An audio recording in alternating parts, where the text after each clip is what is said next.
Hi everyone, and welcome back to the channel. My name is Nevin Murchie and I am a Canadian immigration attorney. Today we are going to discuss temporary resident permits, TRPs. If you've ever been deemed inadmissible to Canada but still have a valid reason to enter, this video is for you. Let's break it down.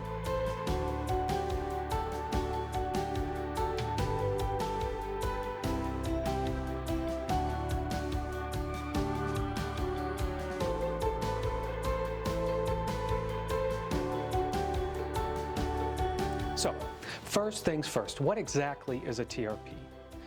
A TRP is a special permit that allows someone who's technically inadmissible to Canada to enter or remain in the country for a specific period of time.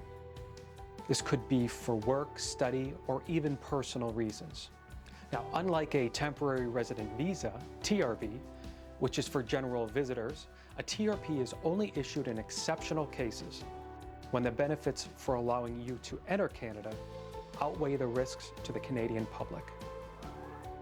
It is important to note that a TRP grants you temporary resident status for a limited period, but it does not allow you to work or study in Canada unless you have also obtained a work or study permit. Let's talk about the main reasons people are considered inadmissible to Canada.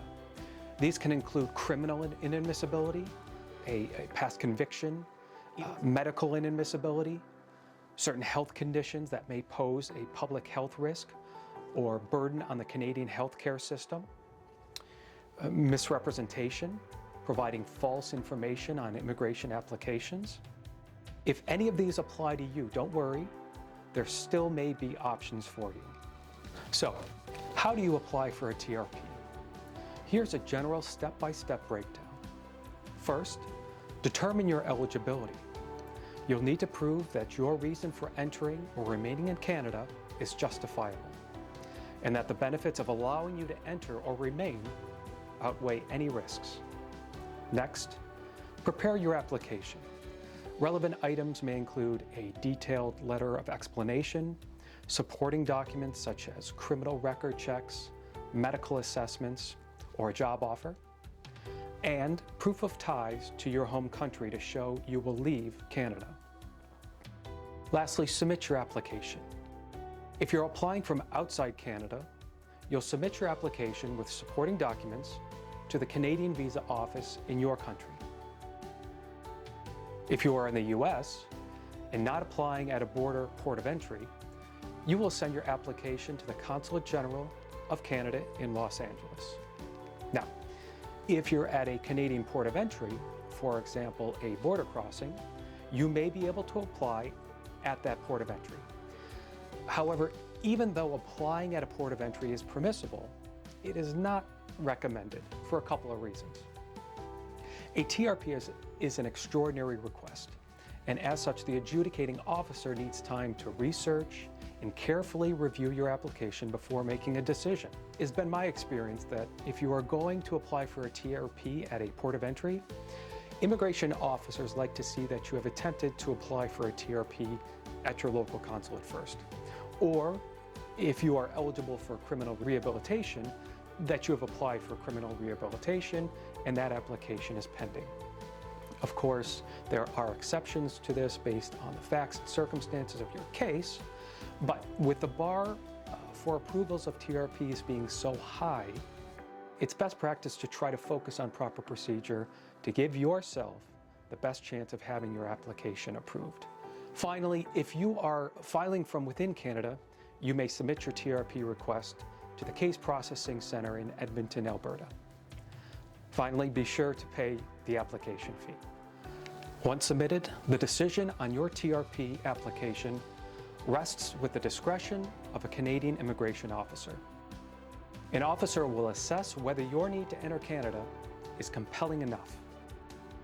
Generally, immigration officers will consider the following non-exhaustive factors when reviewing your application: your purpose for entering Canada, the protection of the health and safety of the Canadian public, your history of compliance or non-compliance with Canadian immigration law, your credibility, if there are complex or sensitive aspects to your case that warrant relief.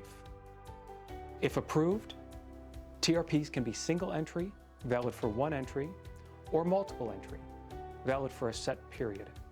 However, keep in mind that a TRP is not a permanent solution. It's a temporary measure. A TRP remains valid until any one of the following occurs. It is canceled, you leave Canada without first obtaining authorization to re-enter, the period of validity specified on the permit expires, or a period of 3 years passes from the date the permit became valid. To improve your chances of approval, here are some tips. Be honest and transparent.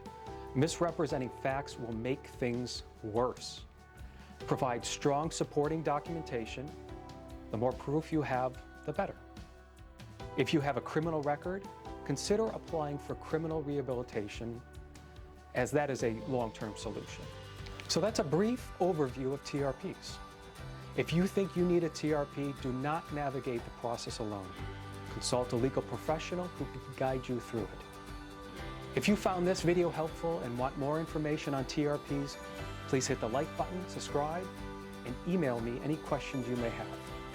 As always, until next time, safe travels and good luck navigating your journey to Canada.